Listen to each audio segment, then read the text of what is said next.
I need y'all to like the video. Comment if you want, but turn your post notifications on so you know the next time I drop. I personally feel like black women are at the bottom of the barrel. Like, nobody wants black women. Like, nobody desires black women. They basically think we're trash. And that gets to your head. And black men, like, wanting to be with white women or lighter skinned women, it makes you feel like you're just not wanted. We want you. We just don't want that fucking attitude because we can't work with it. You can't have competing parties. Somebody got to take the lead. And if you think that you're even in your relationship, like y'all on equal standing, in reality, you're leading that relationship because two kings can't rule one castle. But I already know, like, personally, because I come from the same thing, that attitude is rooted in a specific trauma, which is directly linked back to our mothers. We all had the same mothers, predominantly, with the same thought process that led us down this road. We can't, men, especially men who have visions, if your woman is distracting you from your purpose and you got to keep problem solving that, there's no way for you to be able to build wealth, to be able to move your family into a better place. And black women make it hard to do that, whereas white women already understand inside of their mind, this is a team effort. He's the leader. I gotta support what it is that he needs. If he's saying we're moving to Cali, I'm gonna start looking for houses without him asking me to, operating on the same page. With our women, they want to have a difference of opinion as well. We about to move to Cali. Why we got to move to Cali? I like my job here. Blah, blah, blah, blah, blah, blah, blah, blah, blah. It makes it hard to maneuver. But we love y'all though, for real. I know I do. Sally said one day, why every time all you do is just keep clicking watching commercials? I was fascinated with commercials because I always was wondering, every time I went to McDonald's, my Big Mac ain't never looked like that, man. I started reading books. This was an advertising agency that did this. McDonald's ain't make that. Yes. Then I started studying advertising agencies. Then I read a book called Damn Good Advice by George Lois. George Lois is the one they made the TV show Mad Men about. He's one of the greatest ad men in the world. But the advertising thing, I knew one thing. You got God, then you got marketing. In that order. Can't nobody tell me nothing different. You got God, and then you got marketing. Because you're marketed to who your God should be. What church you should go to. What car you should drive. What food you should eat. What you should wear. What restaurant. What school you should go to. Market. Everything is marketed to you. That's the most powerful thing on the planet. You don't make the decision. The marketers make the decision for you. They force your decision. I said, I want to be a marketer. I was having a conversation on the panel one time. Shout out DJ Hemp. That's my big bro. I was having it on This Might Be Risky panel. And a guy was like, hey, don't your employer determine how much your salary is? And I'm like, nah, the market does. And he's like, but the employer can determine the number of how much you make. And I'm like, no, the market does. See, a lot of people operate from an employee perspective. And so they don't understand how the market works. An example I would give is, let's say I had a roofing company and they had to work all through the summer, but I made the salary $7.25. Who in a right mind is going to take a job in America, take a job for $7.25 as a roofer in the hot ass sun? Nobody. I would have to raise the value. I would have to raise the salary up to something that attracts roofers. And then I'm gonna have to raise it even higher for something that attracts good roofers. So the market is gonna determine whether or not what type of salary I pay because that person is gonna determine whether or not the amount that I'm paying him is worth his time. I feel like prior to, I would say, age 18, like a lot of the relationships that I had with Black women in my education was almost always rooted in like being competitive, which is unfortunate because, like, you know, in high school, I went to a predominantly white high school, went to Forest Hills in Queens. It's like a little over 4,000 kids. So really big school, predominantly white and predominantly like Eastern European. So there weren't that many Black kids. Yeah. But also within the Black kids, like, you know, I was in like honors, AP, like max maybe one or two other like Black kids I could see in each class. So you would make friends with someone and you guys could have a great relationship, but then like inside the confines of that school, it's hyper competitive because it's like, okay, there can only be one of us, like only one person can get this thing, like only one person can, you know, walk across the stage the most times at awards night, only one person can get into the best school. Like it just got to the point where it was like, damn, like these aren't even relationships. Like I realized very early in the game, I would say probably like sophomore year of high school, that that a lot of the friendships I was making in high school would not be able to last past like graduation because of how hyper competitive we were. I was like, this will not end when we go to college. That thinking is so counterproductive. And that right there is a disease of the mind that a lot of Black people have with each other, because in order to be able to be successful and obtain a higher level to be able to get more money, you have to develop relationships. And so if you invest into somebody else's thing that they're working on and help them build to that place, they can in turn become a more powerful ally for you to help you build to a place. And so operating in that space generally makes more money for you in the long term. Whereas most of our people so far in competition with each other as if there's not enough money out here for everybody. They operate from a scarcity mindset. And that alone is a disease of the mind, because it doesn't allow you the freedom of understanding the value of building good relationships. I absolutely love when these kind of Black males say stuff like, oh, we don't date Black women. No, hun, Black women don't date you. Because let's just keep it a buck. Like, let's just keep it honest. The Black males that act like they don't date Black women are just the Black males that Black women have passed up on for years because something is wrong with them. Come on now. Black women don't date you. It's not the other way around. Instead of accepting that male's experience and then doing the self-reflection, they rather be in denial and say, nah, you're lying. It's not that you don't want Black women. It's because Black women don't want you. How can you tell me what my preference is? You like, you know what I'm saying? It's like, what it like in your brain? Like, why can't I'm the one who's the subject matter expert on what my preference is? So how the hell you gonna tell me what I don't like? Finding a Black man that genuinely desires a dark-skinned woman has been interesting, right? Because every Black man I've dated, their type was always exotic, meaning light skin, curly hair. Like, that's not exotic. Green She's eyes. Just, hello. She's just mixed, babe. She's just mixed. That's been my experience. But I'm someone who dates outside of my race. I date inside. I date all around. You know what I'm saying? If you fine, you fine. But my experience in dating like European men or white men or just mixed race men or men of different cultures just treat women differently. I've never had to worry about, like maybe this man desires a lighter skinned woman when I'm dating outside of my race, or when I'm dating a Black man that genuinely desires a dark skinned woman or loves a dark skinned woman. I just get sick of hearing that shit. Like, it's like, we don't give a fuck. Like, we don't care about none of that. We don't care if you're dark skinned, light skinned. We don't care. We don't care. Matter of fact, I think a lot of brothers do prefer dark skin. Real talk, that melanin is popping. So it's just, they don't feel good in themselves. And so they're projecting it outward and saying that they don't like that. I dated this guy and he didn't like it. He preferred this. Think about it.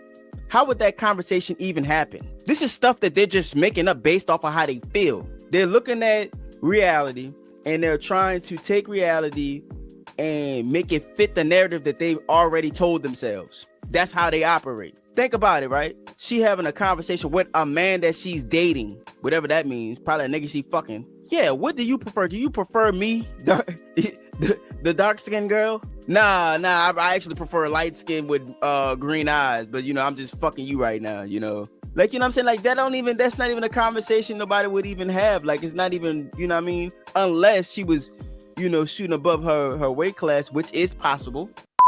What exactly is it that is turning you off of Black women? I'll say some stuff that should be relatable, at least to the public. It's known on dating apps that Black women are the least attractive of all the races. You know, I have a rebuttal for that. White people are the majority population that use dating apps. A lot of women, period, but mostly Black women are talking about they want to be independent. They want to stress on everyone around them. They don't need a man. Most of them will be quiet once they find a man that they want. But Black women find a man they want and they'll still say, I don't need a man. You can't find a mate when you tell him you don't need him. A man is only going to feel comfortable where he's needed. It's important. You know what I mean? Like, it's not just like, I want you. If you don't need me, I'm not going to be there for you, because you have to need me the same way I need you. You feel me? But it's in different ways. So you saying that you don't need me stresses this idea that you can also do without me, and you're doubling down on that. That hurts a lot of things within the realms of the relationship. That hurts intimacy, that hurts trust, that hurts communication. It hurts a lot of things because it's almost like you saying you got 1 foot in, 1 foot out. And the reason why you feel so confident in saying that is because your mother has given you the perception that a man is only worth whatever he can bring financially. She has done you the disservice of not allowing you to see what a upstanding man looks like in real time that's loving on her. So the ruling is in. Here's the 3 top reasons why Black women have the lowest marital rates. We are uncooperative, we do not listen, and we have the nastiest attitudes. And unfortunately, y'all, I agree. I agree wholeheartedly, 100%. But let me say this. It does not make me happy. Seeing those comments did not make me happy at all. But it's the reality of where we as Black women are. That we have created this narrative based on our actions, our behaviors to be these unruly women when that is not our history. So many women try to sit on this app and in conversations and try to paint this picture that Black women have always been loud and ghetto and ratchet and overly provocative and over-sexualized. Like, that is not our history. And I wish we stopped with that. Like, we have to stop taking away credit for the women who were feminine, women who were very elegant, had class, had dignity, were not loud, were not super aggressive, were able to stand their ground, but also be very feminine at the same time. So I know y'all didn't like the polls. I know y'all didn't agree to hearing men primarily and women point out why Black women have the lowest marital rates. It always goes back to us. I know we don't control who proposes, who pops a question, but you have control over if it happens based on your actions. Don't forget it. Once the man got removed from the household, once that separation happened, when they decided to pick welfare over their men, accountability left the house. Structure left the house. So many of the ingredients necessary to build a stable community was removed. And all you were left with is the feeling of love guided by emotions, which can't happen. That's a recipe for disaster. And so the reason why it's all full circle, the reason why they're most undesirable is because they remove themselves from their man. You need your man in more ways than you know. And so all they can see is just the tangibles. That's why it keeps them in this constant loop of not really understanding the value that a man brings. If they understood how valuable men were, they'd be singing a whole different type of tune. What's the narrative that we hear about Black men? They don't get married. No, they don't like who?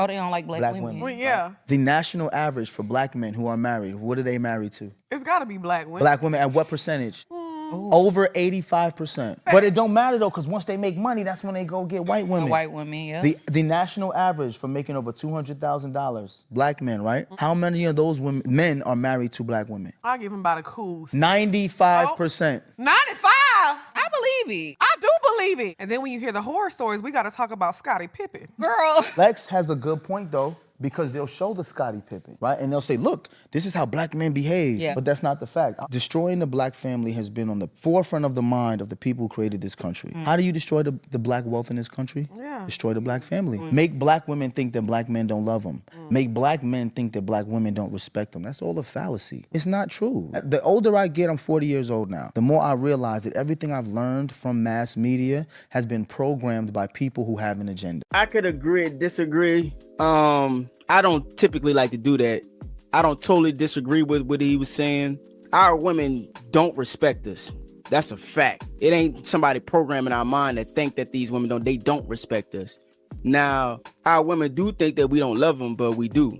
And so if you just even look at the math says that we love our women. They could get out here and hear the correction and say you're bashing us and you hate us, which is ridiculous. But, no good deed goes unpunished. He just gave you the statistics on how together we are, how much Black men love Black women. It's a fact. That's why we're correcting y'all asses. Because if we don't correct y'all, y'all will destroy yourselves. We will let you bump your head though. Why is Black women labeled aggressive, but African women are labeled soft and understanding. Now hear me out. So I was on live today with my homegirl, and we had two men on there. We had a young Black American man, and we had a older, he was African Jamaican man on there. Two different total points. So with the YN in the room, we was all rah, rah, rah, rah, rah. The older man came in the room and took control of the live immediately. So with that being said, that showed the presence right there. But he was explaining it that Black American women are aggressive because how we was raised, and typically they don't have the father in the household. And then African women are very soft and understanding because once again she was raised in the household with both parents and taught and so I'm like, well, I feel like that Black American women, we are labeled aggressive because we have to be in survival mode, which only goes back to the American Black man not doing what he was supposed to do in his child's life, in the household, as a man, period. Now, I can't contest to that because I had my mama and my daddy in my life, but then he talked about that too. He said that's why you typically probably don't play with men, because you already know what a man's supposed to be like versus your friend didn't have a father, and that's why she take a lot of more crap than what you do, which is true, but what y'all think? Everything stems from the father not being in the home. Now, what they're not understanding and saying is that the reason why we have low marital rates isn't because the man wants to abandon his family. It's because the Black woman is impossible to work with. Like, we can't move forward as we are. You have to establish some level of submission.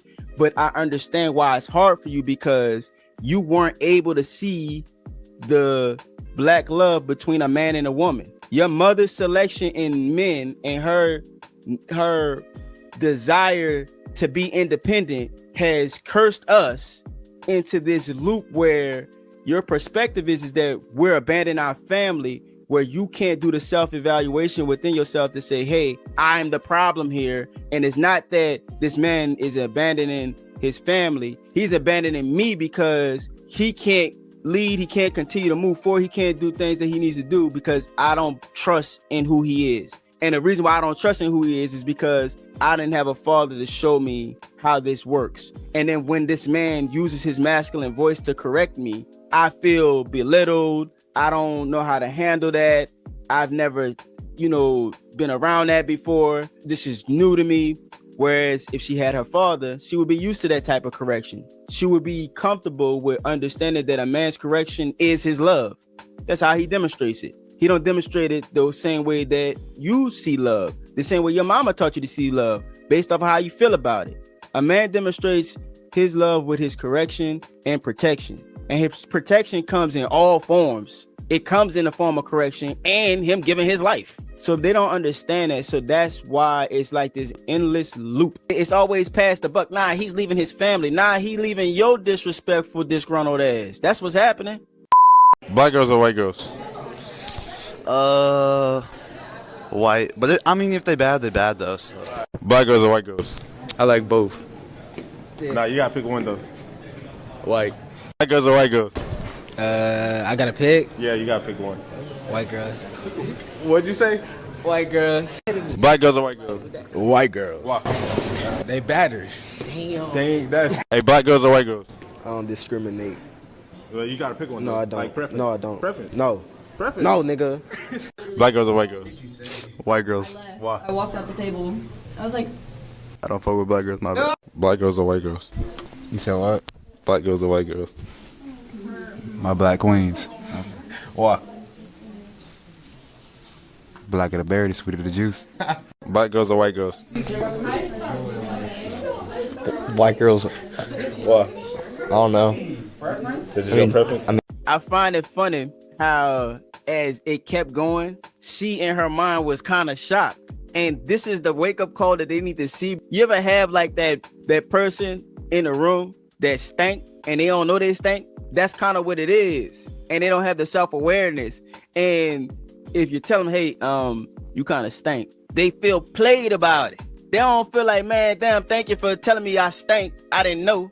They feel played about it. Bitch, you stink. I don't stink, you stink. I'm trying to help you out. Ain't no nice way to tell a motherfucker they stink. I'm just saying. I need y'all to like the video. Comment if you want, but turn your post notifications on so you know the next time I drop.